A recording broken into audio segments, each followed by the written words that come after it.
Satnam. I am Manjot Singh Khalsa, Radical co-creator of Radical Life. Welcome to the Radical Life podcast. Joining me today is Mahan Rishi Singh Khalsa, and for Radical Life, Mahan Rishi is our cleanse modulator. Welcome. Thank you, Manjot. It's fantastic to be with you. Yes, all the way from the Garden State. Yeah, Garden State, New Jersey, USA, and I'm here on the island of Gotland on the Baltic Sea in Sweden. So, yeah, so fun to connect across the miles. Mhm. Maharishi, would you take a moment, just however you would like to introduce yourself, any of your background, anything you want to share related to cleanse or otherwise, just to let our viewers and listeners get a little taste of you? Sure, be happy to. Well, I'm here from New Jersey. As a teenager, and as a young person, actually, I was very connected with nature. I would always be out in the woods, exploring, discovering things in nature. And then when I graduated high school, I decided not to go to college. And a friend of mine and we hitchhiked up to Alaska with the intention of never coming back. And so we were there for a while, and we got some very cold, icy, blizzardy snow in August. And we looked at each other and we said, Southern California looks really good right now. But we literally walked across the street, went down the West Coast, the Yukon, British Columbia. I ended up going down to Mexico and Southern California. Then I came back. I still had ants in my pants, so this time I hitchhiked up to Newfoundland by myself and had an amazing trip up there. And something really powerful happened for me where somebody said, you can travel around the world 1,000 times and not know yourself. The monk can go into the room, close the door, and see the universe. That really intrigued me. And I also realized, I was a teenager when I was traveling. I was free spirit, just riding the wind wherever it took me. And I realized the journey was an inward one now. So I came home to my parents' house, transformed my bedroom, made it into a cave where I could meditate and do yoga for hours and hours on end. And then, to make a long story short, I ended up in spiritual community, a house of Guru Ram Dass in Princeton, basically where I've been ever since. And while being there, I was becoming, actually, even before that, where I was meditating on my own, I was beginning to having a much deeper connection between mind, body, and spirit, and my relationship with food. And so I would be meditating. Now, I grew up in a basic American household with, meat, potatoes, hamburgers, steaks, junk food, Coca-Cola, et cetera, et cetera. And so that's what I had been eating. And then I started meditating, and in stillness, I became really connected with my interior and felt like, wow, okay, I'm still feeling that hamburger in my gut I had like 2 or 3 days ago. That must not be very good. So it's really a logical thing. And I found that very soon after that, I turned to a more plant-based diet. Now, moving into the ashram was a very together, sophisticated approach to cooking. So this was like an effortless change. I let go of all that very quickly, meat, fish, and eggs, with no attachment, no withdrawal. And I did that for many years. I was lacto-vegetarian for about 10 or 12 years. And then it was August 1987. I did a long meditation for like 5 hours or so, came out of that meditation, said, okay, now I'm going to be vegan for the rest of my life. And it was an interesting experience because generally people tend to be what I see in our clinic. And now, so just so you know, I did end up going to college for 9 years, even though I had renounced it. I ended up going to college and then in chiropractic college. And I realized that our relationship with food has a profound impact on our body, our mind, and our energy flow. And I also realized that people and myself could be very habitual around eating, not necessarily eating the same food from day to day, but from week to week eating the same food. So when I became vegan, I remember the first day when I went back to the health food store I'd been going to for a while. My routine basically was go hang out with the vegetables, with the produce and all. Then I go to the dairy, get yogurt and cheese or whatever. Then I go to the deli, and then I go out. Well, this day I went to the produce, got my produce. Then I was on my way to the dairy and said, wow, I'm not going there anymore.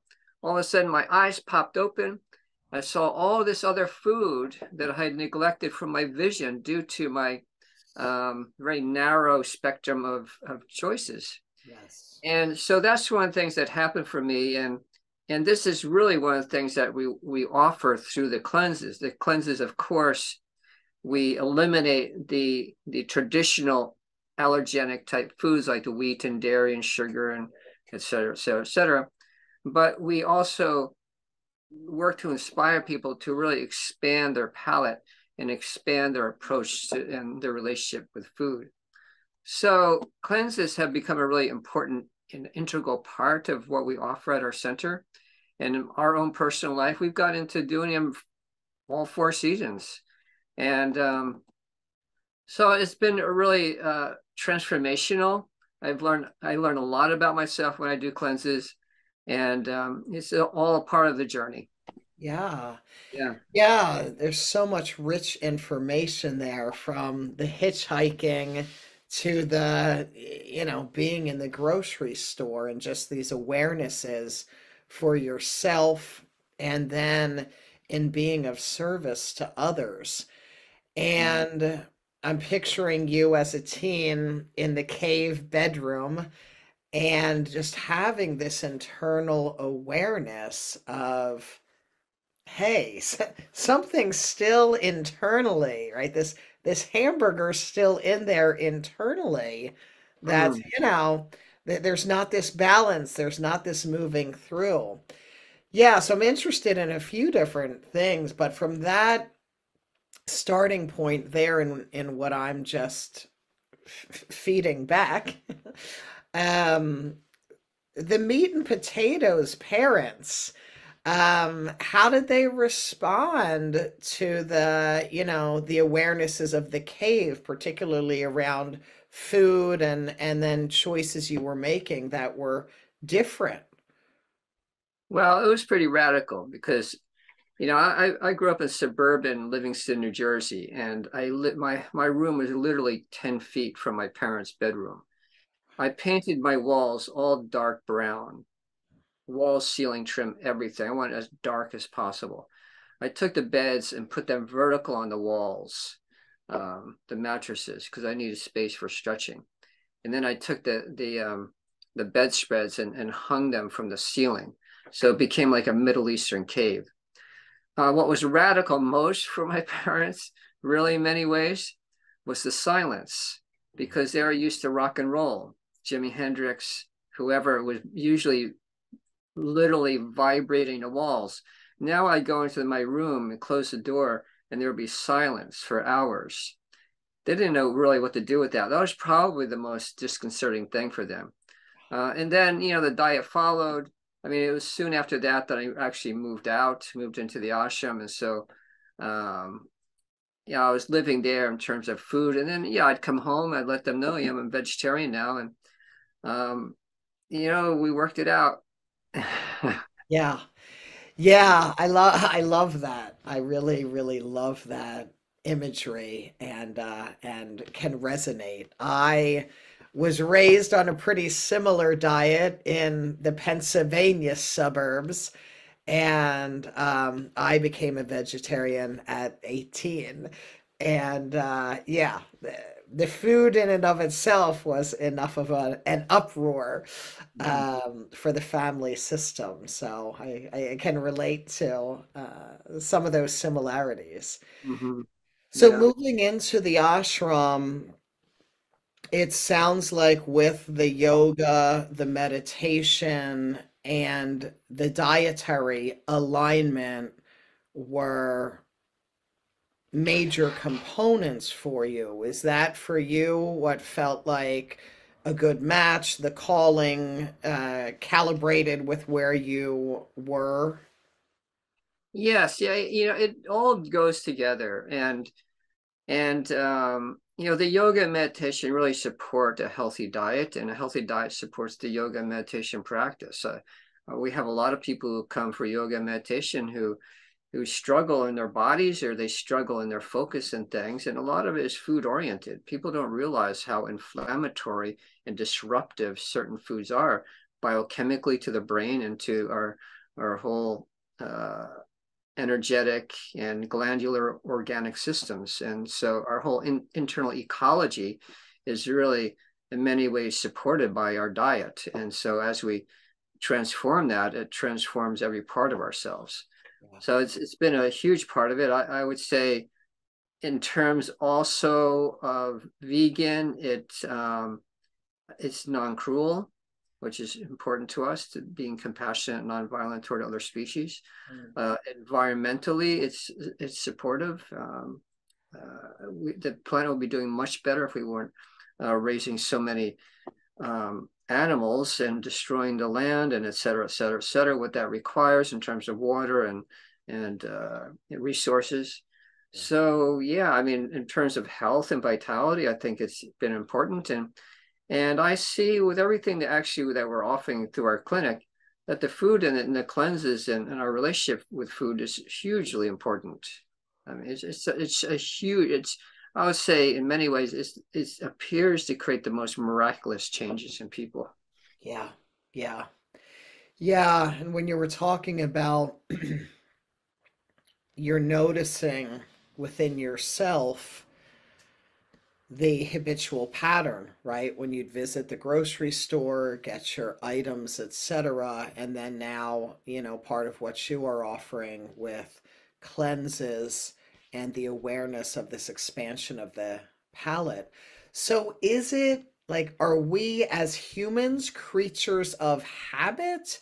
Is it do we get stuck in our ways? Is it like what happens there that we, go to the produce section, go to the dairy, go down aisle 11, and yeah, what is that about? Yeah, yeah. Well, I mean, those habitual patterns are really coming because of many reasons. Familial, they could be social, cultural, our own genetics, our own internal makeup, our own emotions. And so, one thing I do really like to impress with people with food and cleanses is all eating is based on emotion, all of it. So, our emotional state of mind and state of being. Um, a lot of times people talk about comfort foods. Well, comfort foods, people go for comfort foods, let's say excess dairy products or wheat products, bread products, things like that, because they're either stressed, oftentimes bored or depressed, or the energy is basically out of balance. And so people are drawn to those things. Those are addictive foods, and there's many addictive foods out there. People don't realize that the degradation of gluten actually leads to opiates and has a morphine effect on the body, and that creates addictive habitual patterning around bread and things like that. And so, yeah, I mean, a lot of it depends on how we were brought up in our state of consciousness. So I find it is all emotion and it is all states of consciousness, because when you're in a really relaxed, higher frequency state of mind, you're going to choose live food. You're going to choose sprouts. You're going to choose high vibration, nutrient dense foods rather than these comfort type foods that really just um, give this dopamine drug like reaction to the body. People think that they're grounding themselves. They're not grounding themselves. They're stimulating this biochemical reaction and also the parasympathetic nervous system. Yeah. So yeah, it's an important aspect. Yeah. Yeah. Thank you. Thank you. Um, we've been using the word cleanse a bit here. So if we could take a moment, could you give some description or definition around what does it mean to cleanse and why would somebody choose to cleanse? Yeah, so that's an important question. Well, the body is trying to cleanse every day. It cleanses through, 4 different vehicles: the colon, um, urination, perspiration, and respiration. So anything we take in there's going to be byproducts. There's a byproduct to breathing, which is carbon dioxide, and so there's byproducts to everything we drink and everything we eat as well. And so the body is constantly trying to eliminate through urination, perspiration, hopefully, through sweating and through bowel movements. And so that's natural. The body does that. And yet oftentimes we are really blocked in that we don't have the ability to really cleanse properly because of too many obstructions. There's just too much in us and too much that's built up. And in Ayurveda, we call it ama, which is basically waste product due to food that's not really broken down and really eliminated properly. And so what we do with cleanses is we support this process of cleansing and give the body in many ways a pause from its everyday eating habits and the things that tend to get embedded in the tissue of the body. So there's all different ways to cleanse. Some of them can be just very simple by drinking water and eliminating some of the traditional allergenic foods, or you can really start juicing, start adding nutraceuticals or herbal formulas that get deeper into the cleansing process, into the liver, into the spleen, into the kidneys, small intestine, large intestine, blood, etc. So all these different aspects of our body become healthier and more vital. And this is so, I talk to people like all the time. We had a plumber working on our bathtub today. I said, Lyndon, I'm concerned about your health. And, unfortunately, he says, my cardiologist is monitoring me. Well, I'm sorry to say, but most of the medical profession out there is not addressing food and diet. If you're going to a doctor and they're not talking to you about food and diet, you need to find a different doctor, because all they're doing is just they're making a diagnosis and prescribing drugs. So anyway, we just, through cleansing, we support this process of the body being healed and whole. There's many dimensions to this. Also, just having a structure, it helps stabilize us. People are very kind of haphazard about body choice or food choices, and it gets kind of scattered. But we go, you can discipline yourself, not in a harsh way where you're trying to bend your will or fight your biological desires, but just focusing yourself by focusing your energies on what you want to create, which are self-nurturing ways, you're going to begin to create changes. Yeah, yeah. Yeah, I'm thinking about Lyndon, the plumber, working on the pipes. And, he probably has a very acute understanding of stuff getting stuck in the pipes, and you gotta blast it out or clear it out. But yeah, I mean, no judgment to Lyndon, but and Lyndon, if you're watching us, we love you. Thanks for the good plumbing work. But yeah, he obviously was not in a place of wanting to, you know, being able to, wanting to, desiring to take in that concern in that way today. Yeah, hopefully. I talk to people about this all the time. It doesn't matter where I am. I could be at the airport or whatever, and some people receive it well. Some people don't receive it well at all. But I feel like if I can help just plant a seed and have people get a little bit of different input and information that may help them, could save their life. I mean, I said to him, Lyndon, you're set up for a heart attack. You're set up for a stroke, and et cetera, et cetera, et cetera. And, these things need to be attended to before you have a major event, or your whole life is focused around that event. Yeah. And your whole life is going to be focused on worrying about having another heart attack or whatever. I mean, so much of this is preventative, and in the States, the whole thing is just so out of control in the relationship to food. It's unbelievable. Yeah. Yeah. Yeah. Yeah, and highlighting that piece that you referenced about that pause, taking, giving the body, giving the system, giving the, back to the plumbing, the pipes analogy, giving the pipes an opportunity to pause and flush and allow things to move through. But yeah, many are in a cultural context, especially in USA, where taking a pause of, Mm. the day, the mind, the body, whatever it is, yeah, is a challenge. Yeah. Yeah. And that pause is very healing and very restorative.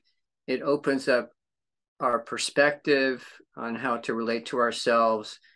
And what I find with being that we do pauses every season, it just keeps us in this flow so that, of course, we're not going to be perfect with all of this, but we keep coming back to it and allows our body to have that restorative experience and not be overwhelmed by things that may not be as healthy for it. Yeah, yeah. Yeah, and you talked about food choices and relationship with food being focused around emotion. Um, and I'm wondering, in your experience, when individuals are going through cleanse and doing something, potentially very different than their typical, usual, habitual pattern, um, what are some things that can come up from that emotional landscape for individuals? Well, yeah, that's a great question because I mean, when we were doing cleanses in the ashram, we would say, okay, everybody, you need to meditate more. Okay, because we knew when you're um, practicing any level of restraint or quote unquote deprivation, there's going to be a meeting of that with resistance on some level or some type of reaction. So that's why we give breathing practices and a lot of yoga and meditation along with the cleanses. Yeah, I mean, there's all kinds. I mean, you're cleansing organs. Organs hold energies. They hold emotions. So, people often talk about the liver as anger. So, a lot of cleanses target the liver because it has over 500 different physiological responsibilities in the body, and a lot of people's liver, they become toxic from the excess sugar and fats and whatever people are eating, and that's unhealthy, and gluten, whatever. And so yeah, there will be withdrawal sometimes. I mean, sometimes people don't feel anything, so there's nothing to worry about with this. But we do tell people it's very common to have some withdrawal, emotional and physical. Yeah. That's a normal part of cleansing, and that you always, as you stay with it, move beyond that withdrawal. Whatever the emotion is, the emotions will rise up and become more vibrant and joyful as time goes on. Yeah, yeah, it's helpful, and I think it's great for people to, um, yeah, to understand there's some things. No, it doesn't occur for everyone, but yeah, it's part of the process. And if we're not stuffing it, medicating it with certain calories, then yeah, it can rise. These things can rise to the surface, and that's okay. And there's practices like you mentioned, the breathing exercises, meditation, that there's space for that to clear through. Yeah, yeah, Yeah, I think people don't really realize how food choices are numbing them. Just to give you a really interesting example, which is very insightful. I had a gentleman come in. He was smoker, drinker, et cetera, et cetera, et cetera. He was coming for chiropractic. And of course, I started talking to him about diet. I didn't even really talk to him about smoking. But after 6 months, he comes in and says, well, I quit smoking. He says, but I'm never letting go of coffee. Um, and then, he comes in about a year later and says, well, I let go of sugar, like excess, like concentrated sugars. And he said something really insightful. He said, when I let the sugars go, I had more energy, and it required me to do something with that energy. So, he realized, well, he had been numbing himself Mm. unconsciously due to the foods, and now he had increased energy, and the realization, okay, I need to direct this energy somewhere. And so he was, a very multifaceted person. He's an attorney, a poet, rock musician, et cetera, et cetera. And then he comes in a year later and says, well, I let go of coffee. And so, yeah, I think it's very unconscious, our relationship with food and ourselves. And my thing around food, I was like a pizza addict. So I loved pizza. I could go to different pizza places in a day. And so when I became vegan, I said, whoa, I'm not going to be eating pizza anymore. That was a huge choice. But I realized, well, this little flap in my mouth isn't going to rule or dominate my whole body. And the impact of that pizza, how it affects me for days, if not weeks. Yeah. And so, that choice was huge, and it unleashed an incredible amount of energy.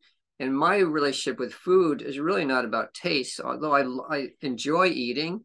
I enjoy really good, healthy foods. I'm married to an amazing vegan chef. She just dropped off this Ah, smoothie for um, and so I choose food out of, is this going to give me vitality?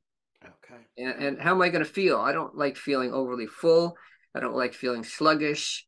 One of the most dynamic parts of our of cleanses really is the liquid time, where we're just doing liquids. And I know you've done juice Yeah. fasts and things Yes. like that, and the vitality we get from that is like, off the wall, off the charts. I remember one uh, liquid fast I was doing. And this was just like a couple of years ago. I said, I don't even know if I ever felt this great.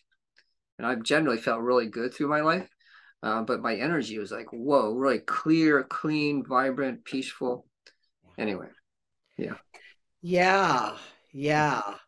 And you bringing forth that, yes, you are making choices of what you're ingesting based on vitality and based on feeling that energizing um, effect within yourself and what liquids, what plants, what herbs are you connecting to bring that forth? Mhm. Yeah. Yeah, I think it's good for people to realize why we eat, biologically. We eat basically for two main reasons. One is to fuel. We need to fuel the body. The body needs these carbohydrates for fuel. It also needs all the nutrients for the building, regeneration, strengthening on a cellular level. We live and die on a cellular level. So that's why people talk so much about antioxidants. High antioxidant foods will preserve the health and vitality of cells, whereas a lot of these other foods that people eat are destroying them. And so if people keep that in mind, we can become very healthy. And we do trend, the body physiologically does change every 10 years. It will be like 98% different cells. So let's say you're 30, by the time you're 40, those cells, 98% of those cells will be different. So we are who we are now because of our food choices in many ways these past 10 years. And I tell people, my own experience is getting healthier, in many ways younger. You can be healthier 10 years from now. I mean, we age in many ways, not chronologically is almost irrelevant compared to spiritual, mental, emotional, diet, energetics, etc.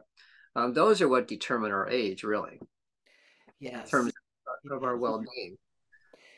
Yes. And you talking about why we eat, like physiologically, why our bodies require sustenance, Mhm. as opposed to, and I'm thinking about the social, the Mhm. importance that's placed around connecting around the table, around food, around getting together with others. And yeah, I'm wondering either if for you personally or individuals that you've worked with cleansing, about negotiating if people feel like a social pressure or a challenge or a difficulty in navigating those types of situations. Yeah, well, that's a great question because I think your comment about um, community and family and eating is extremely important and a very big reason why we eat as well. Um, it happens usually with other, or many times with others, and sharing that. I mean, I grew up in a harmonious household where we ate together and we talked, and it was a good time being together. And I know for many people it can be that. Well, yeah, I mean, making the commitment to a vegan lifestyle is definitely ripples into relationships and different places. And I do remain committed to eating healthy, and I feel like we all should have the choice as to what we eat. Whatever people are eating, they should be able to eat what they want to eat. And I don't judge that in any way. And so I hold that same respect for myself in these different environments. So I've gone into many environments where people have offered me many things. I say, thank you very much, but I think I'll, pass on this, or some way. Or a lot of times when we're going to different gatherings, we will bring food, and we bring it not only to just have our own food, but to help support the gathering, saying to our host, well, we're happy to bring a few dishes as well to help support the gathering, so you don't have to do all that cooking. And so there's a lot of ways. I mean, we do travel with our own food oftentimes. Um, and we learn from each other. I really promote people. It's okay to be different. Food is really important, and I've been inspired by people coming to our home and saying, I really don't eat that, and I don't feel any disrespect. I honor that choice, and it's opened my eyes. So maybe that's a food to let go of. And so I think that it's okay to be different, and especially when you're loving and compassionate and you're wanting to be healthy, and to offer that. A lot of times we remain in these habitual patterns until we're exposed to a new frequency, and so we can be the new frequency. I know other people have been a new frequency for me, and so as we bring that into the world, we can help support some people. And I've seen people, they make dramatic changes really quickly, totally transform their whole internal state, and they become healthier and more vital. Yeah, yeah, yeah. I'm wondering, right? We're talking about nourishing dietary choices and cleansing, and they're related. And how are they different? How are they related and how are they different? Well, um, cleansing is different than going on a diet. Uh, Going on a diet, oftentimes, people go on diets because they don't like something about themselves. It might be just the weight. Okay, but people generally go on diets to lose weight. Cleansing is multifaceted. It's Yes, you will lose weight on a cleanse, but I think there's a whole different. It implies something very different, and it's not like there's something wrong with us. We're just supporting our well-being. And it doesn't matter what your weight is. Everybody needs to cleanse. We have a lot of people who are very thin who come and do cleanses. And so it's a very different approach emotionally, I think. The mindset is different. But also, I think cleanses are really important and much more effective and deeper than diets, because we're focusing on supporting the internal physiology of the body, the liver, colon, et cetera, et cetera, et cetera, as we are creating, um, greater health and vitality in these organs, the body is going to function better, and there's going to be that much greater sense of wellness. So I think a lot of it um, is intention and also the depth of our relationship with our body. I think it's much more effective and more powerful. The whole mindset around cleanses is really vitality and well-being and energy and happiness and just joy. Yeah. Yeah. Yeah, thank you for that. And it is a great point that the mindset in going into shifting something for the body and the intentions around it, that sure, there could be a secondary gain of, letting go, and you're letting go of all kinds of things when you're moving through a cleanse, as opposed to an attachment to a particular outcome related to being displeased about something within oneself, Mhm. in this physical structure. Yeah, yeah, Yeah. yeah. And a person who does a cleanse, they're going to find, when they do blood tests, they're going to find their blood tests dramatically change. I mean, a person, she did a 40-day cleanse, spring cleanse. Her cholesterol went down almost 100 points in just 40 days, dieting and doing herbs. Another gentleman recently I've been working with personally, his cholesterol just in like 30 days or so went down 50 points, and Wow, his triglycerides went down like 300 points. wow. So that's a sign that the organs are functioning better. Yeah. That's removing a tremendous amount of stress off the liver and off the kidneys, and we tend to run the adrenals, the pancreas. We tend to run these organs and glands into the ground and just keep assaulting them with unhealthy things. And once we create that pause and start supporting them, it's like wow, yeah, they revitalize themselves. Yeah, yeah, Yeah.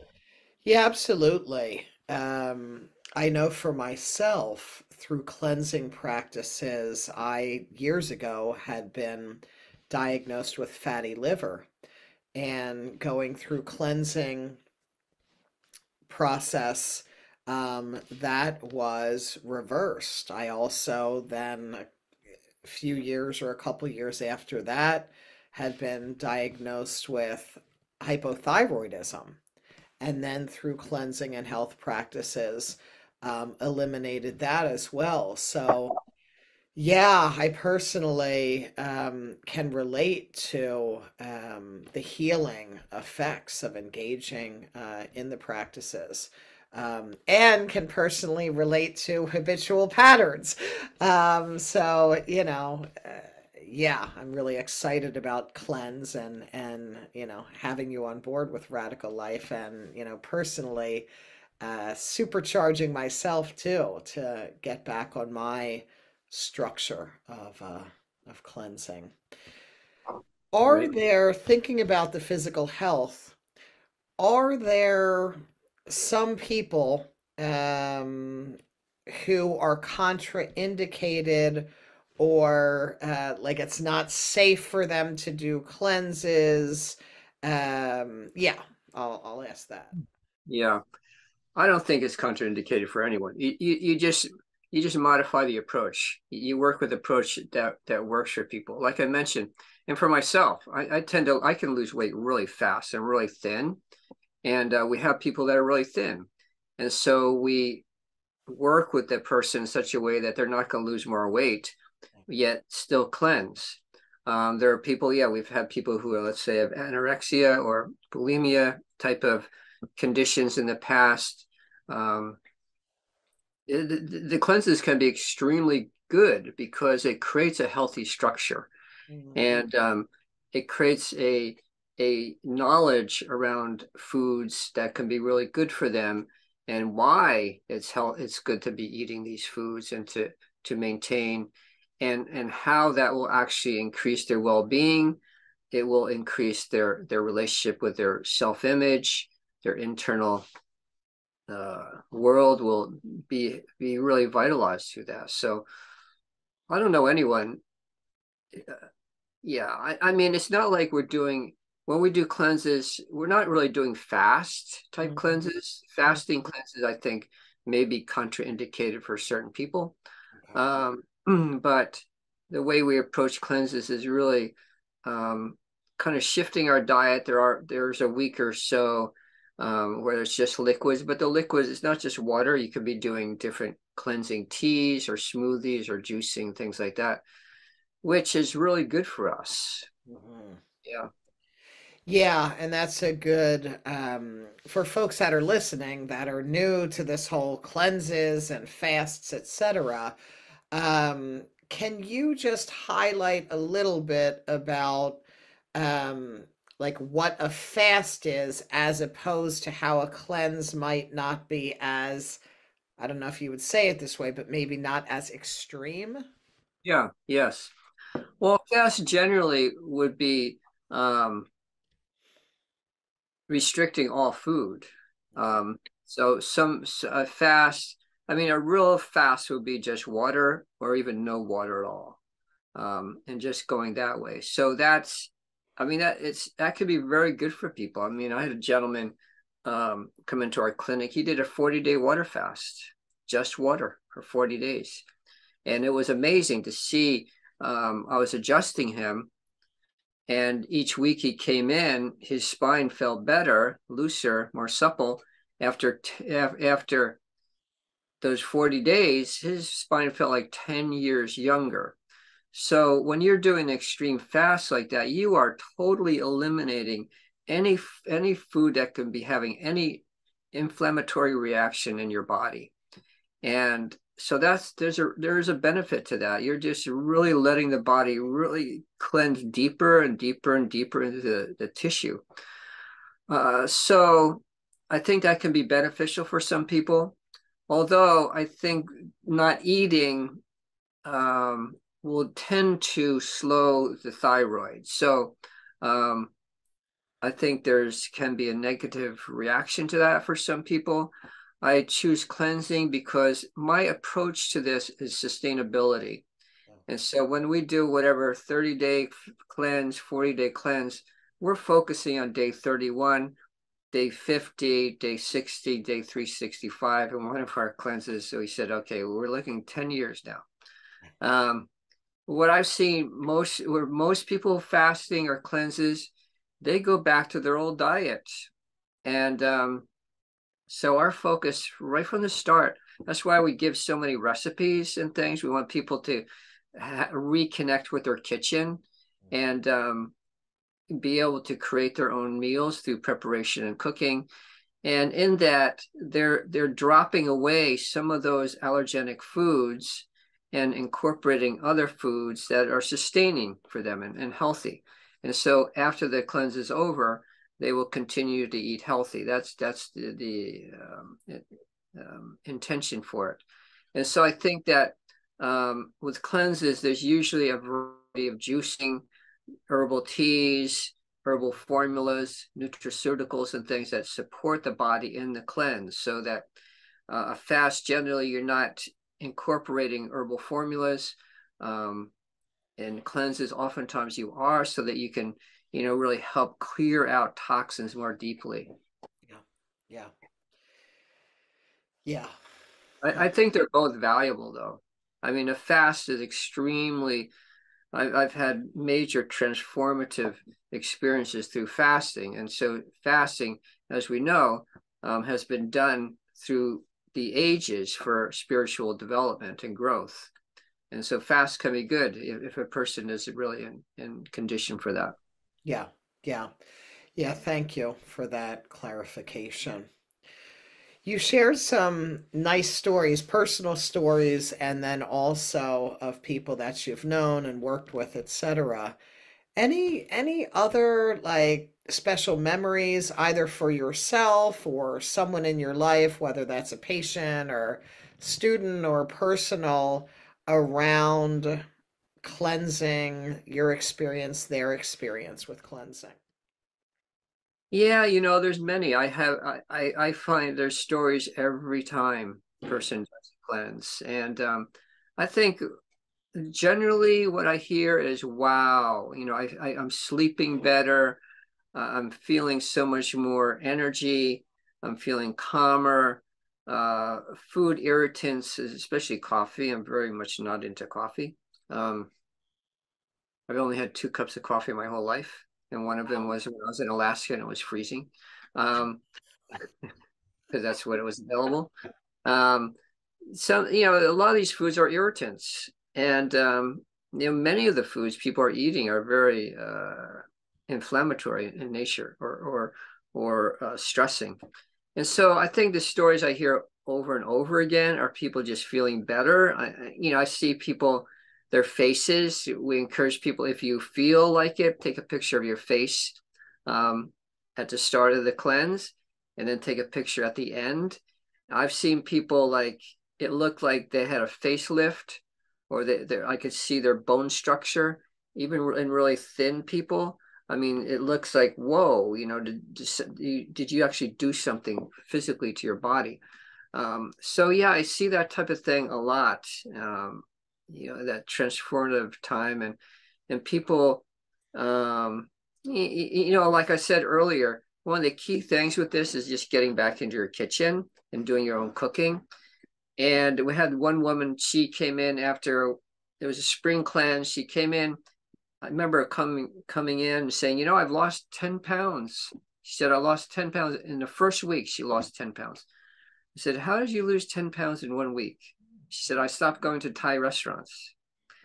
And, I like Thai food, but a lot of these restaurants, you don't know what you're getting. GMOs, MSG, pesticides, herbicides, food additives, trans fats, et cetera, et cetera, et cetera.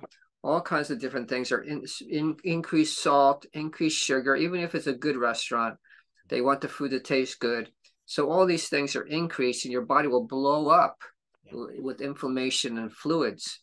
And so yeah, I mean, I hear great stories all the time. Yeah. Yeah. Yeah.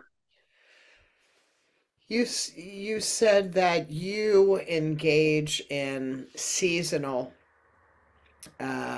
cleanses, and I'm wondering how important is it to engage in consistent regimen around cleanses? Yeah. Well, consistency is really important, and what makes a lot of this um, transformational. I mean, if people, when I say to people, when you come into this cleanse, you want to be focusing, you want to commit 100%. So that means when you have the cravings, and people will have withdrawal because of different things people have been eating, and there'll be a tendency to go back to those foods because they feel comfortable, and there can be a drop in energy because they're letting go of different stimulants and such. But as they do that consistently, they will transform and help move away from that habitual patterning. So that consistency is important. Each cleanse is different because each season is different. Each season offers a different climate, we could say, for um, our lives. And so, spring and summer, they're similar in some ways, that it would be doing a lot more raw food, a lot more juicing, etc., like that. But going into the fall and winter, it would be doing more warming foods. It's a very different energetic influence in terms of the elements and such. So, and it's just colder in these northern hemispheres. So, um, the cleanse would change uh, according to the season, and also depending on the person. But yeah, the consistency is very important with this, and that's a big part of this is creating new habits Yeah. and incorporating new things. So we go for these new things that are healthy for us rather than the old things. Yeah. Yeah. I'm thinking about some helpful tips for people. I know for me, quite frankly, as a parent of two small children, While I am a wellness entrepreneur, right? So I am in the field of wellness. Um, the consistency of fullness of life and time in the kitchen as opposed to on the go, right? Kids up in the morning to school, back and forth from school. They both go to Waldorf, so they have great vegetarian food there at school, right? And then, I'm running errands, I'm taking care of the dog, the bunnies, the businesses, etc. Um, and I love to cook. I do enjoy, but the prioritization of getting back in. So I'm just sharing myself as an example, but right, there's people have all different life situations, whether it's kids or caring for aging parents or work responsibilities of long shifts, etc. So, not that I am asking you for some magic answer of how everyone prioritizes, but yeah, can you give any helpful hints or some wisdom or guidance of for individuals who have, whether they're familiar with cleansing or not, how to adjust or shift and find a way back into the kitchen or prioritizing? Yeah, well, that's a hugely important question because it's a lot of the business of life, the busyness of life, the responsibilities and obligations and care of family and life that keeps people on the go and disconnected from the kitchen. So, there's a lot we can do, um, even with a pretty busy life. And I would say one of the first things is just drinking a lot more water. Okay, people drink water. I mean, this is really number one thing that we start with. Just drink more water. As soon as you wake up, drink water. Quart of water, another quart by noon, another quart by 3. Just keep drinking, drinking, drinking. That's going to have a huge impact because that's going to affect how we relate to food as well. Because we're more full from it, we have more energy from it. But not being in the kitchen, I tend to see people who are not in the kitchen not as healthy. So that priority of self-care needs to be really up there. Uh, and as time goes on, I think we become a little bit more efficient and skillful at creating dishes and recipes and things that don't require so much time. And also maybe days like, we'll have like cooking days and have make like a kitchery or different soups and things that you can actually keep in the refrigerator for 2 or 3 days. And that's what we do oftentimes is have that soup in there or whatever that meal is, and just we can just pull it out and heat it up. It's not like we have to have a whole nother day of cooking or spend a lot of time in cooking. So I think the first thing is making our health a priority within our being. And as we do that, we will find the way and we will find the time so that it doesn't have to be a rush. I would just, give it focus, give it attention, and the time will appear, and just continuing to experiment Yeah. and have fun. Yeah. Yeah. Um, Good suggestions. And the water is so important. My 3-year-old Katamkar, most times when she says, I'm hungry, Pop, I'm hungry, I say, Uncle Rishi would say you're probably thirsty. You're probably dehydrated. Did you drink enough water? Go drink some water first, and then we'll see if you're hungry. So true. And it's a great habit to get into with your children. I really honor that. Um, yeah, I mean, a lot of people misinterpret hunger for thirst, and a lot of people go for food when they really need water, and most people are not drinking enough water. Yeah.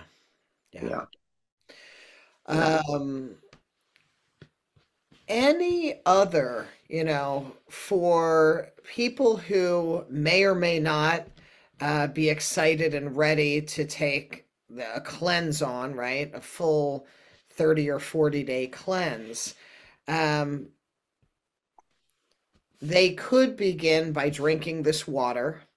Mhm. They could begin by being more plant-based, even if they, choose to eat non-plant options. They could eat out less. Those are some morsels that I'm pulling out. Any other things to help people just begin to get into this awareness? True, true, very good. Yeah, and also not eating after 6 or 7, that's huge. That's big. That's one of the main reasons people feel sluggish the next day and are gaining weight. Even if you're eating really healthy food, if you're eating late, you're stressing your system because the morning time is an elimination cycle. So that's one time we really want to be flushing out a lot of fluids and water and such. And then the main time for digestion is around midday or 1 o'clock when the solar energies are stronger, activating the digestive juices and fire. And then the nighttime is a time for assimilation and absorption. So if you have food in your stomach, you're exhausting your body because it takes 30% of body energy to digest food. And you will not break down that food in the same way as if you were walking around and having some activity during the daylight hours. So that's really important as well. I think whatever you can do, I think when I see people, the two first things, even though I'm a dedicated vegan, two first things I have people eliminate is all gluten type foods: barley, rye, oats, and wheat. Um, the grains, moving away from the grains because they're creating an incredible disruption, dysregulation to the thyroid and liver and other parts of ourselves. So letting go of the grains, if you do one thing, let go of bread, definitely pasta, that's total junk food. Just creates sludge in your gut and hyperacidity and mucus and etc. And also letting go of coffee because coffee is a stressor. It's people who drink coffee, they're demineralizing their bones because it creates so much acid in the system. The blood has to be like 7.4. So the body's going to do whatever it has to do to maintain that pH. That pH is off, you're going to be extremely ill. So what does it do? It's going to pull calcium out of the bone because calcium is alkalinizing to the system.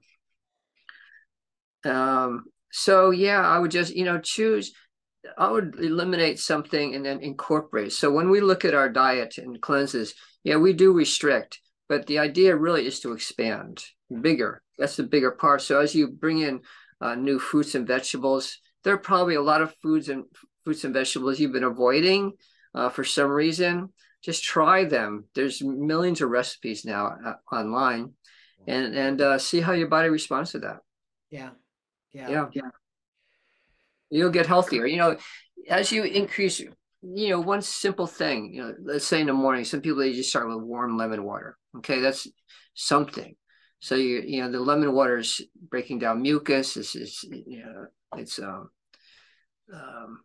just helping to clear, supporting the liver and such. And so you begin to incorporate things like this, and your body you will get energy as time goes on, and then that creates momentum. And then you want to stay healthy, you want to stay vital, rather than going back to that numb state of lethargy. Yeah, yeah. For you, thinking about, you had mentioned earlier um, some of your own path, yogically, meditatively, pairing it with food, also some consciousness and spiritual elevating experiences that you had related to food and internal experiences. Anything else you want to share about the relationship between your religious and or spiritual beliefs or practices and food or cleansing? Yes, well, I think the calmer we are, the more relaxed we are, and our food choices will be in harmony with that. Like I mentioned earlier, oftentimes we choose food to help relax us. Well, if we're relaxed already, we're going to be choosing foods that are restorative and healing and vitalizing. And so I would say be with the breath, be peaceful. Like I was with Swami Bua, who lived to 121. Of course, you have to ask, Swami Buaji. So what is the secret to your longevity? He says, be simple, nimble, peaceful. Mm, Simple, nimble, peaceful. mhm. And I think that's important. I think people tend to be very busy. That rushing creates stress. That stress creates cravings. Mm. That when you're stressed, the body wants more glucose. It wants more sugar in the system. So you're going to start craving those things. So as we're relaxed, we're just not going to have those. With the body is stressed, and it needs something, right? So it's going to go for these other foods, and it's going to go from this more reactive, reflexive mechanism rather than from consciousness. So I would say be peaceful, loving, and we're not going to find what we're really looking for in life in the refrigerator. That's a quote from one of our yoga students. She said, after she did like a green diet for like 120 days or something like that, and she got really healthy, and that was her quote. You're not going to really find what you're looking for in the refrigerator. Yeah. Yeah, it's a great quote. It's an absolutely great quote, because it's so true. Yeah, so poignant and so true. Yeah, yeah. I mean, and I've had this experience too, where my food desires are really occupying my attention, and they're driving me to coordinate my schedule in such a way that I can get this food.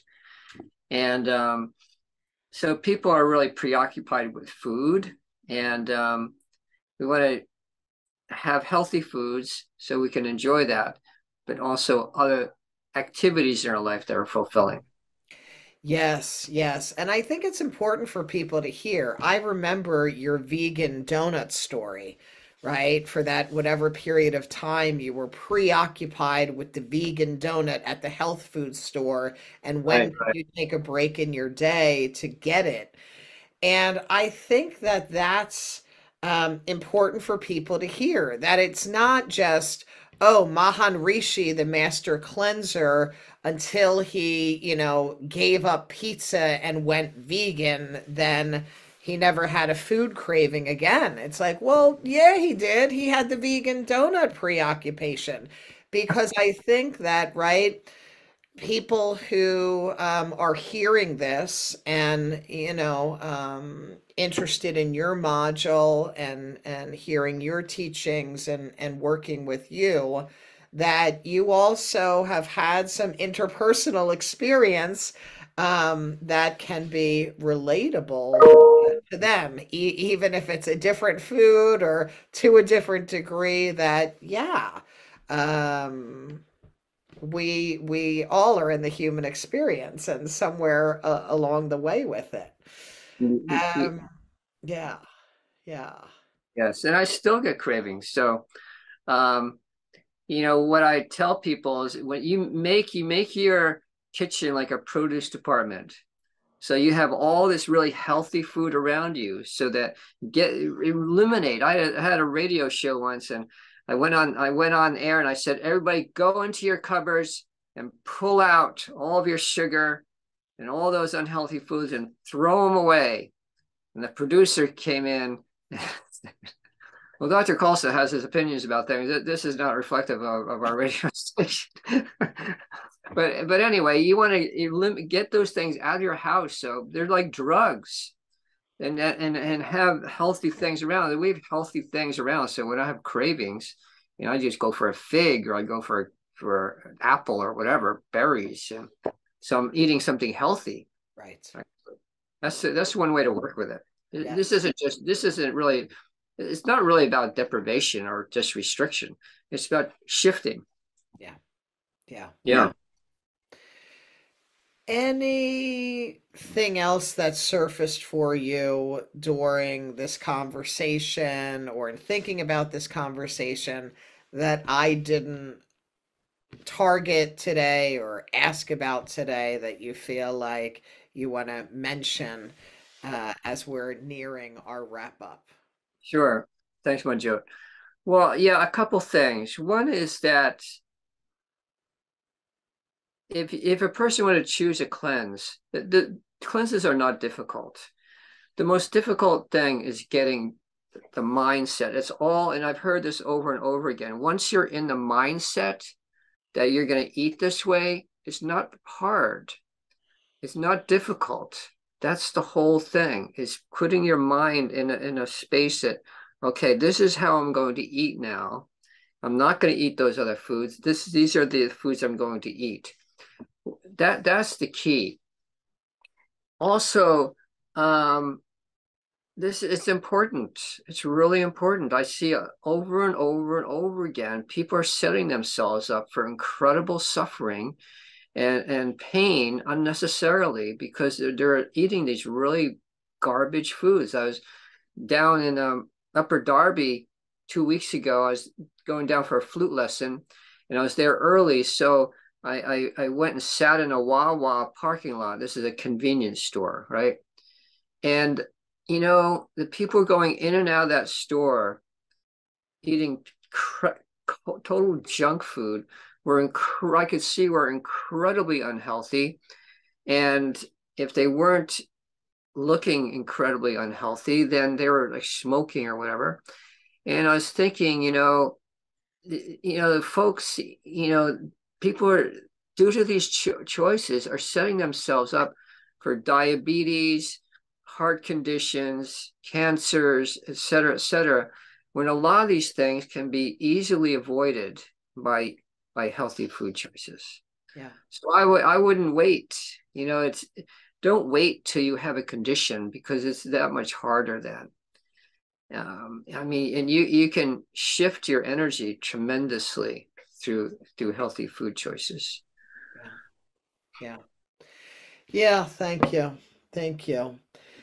Final question that here at Radical Life, right, we like to ask all of our podcast guests, modulators, to share a little bit about for you, what is your vision of a radical life?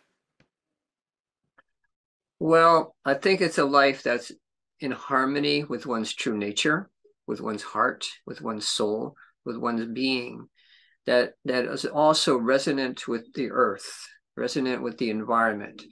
Also, one that is of love, one that is one of service, caring for the environment, caring for animals and all beings, um, and being conscious of how what we are offering energetically to the space, and thought and presence.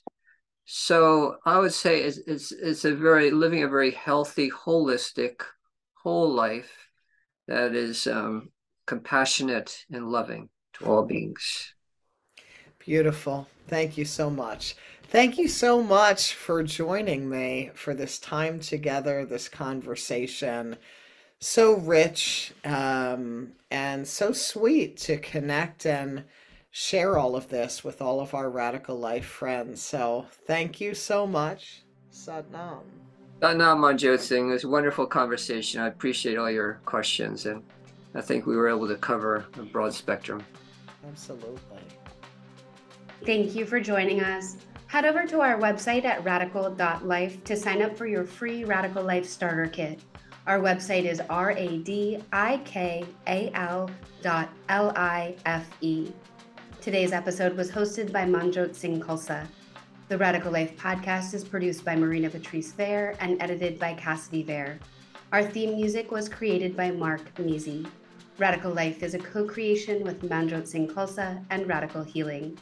Connect with us on social media, Radical with a K, We're on Instagram at radical_life_22 and Facebook at Radical Life.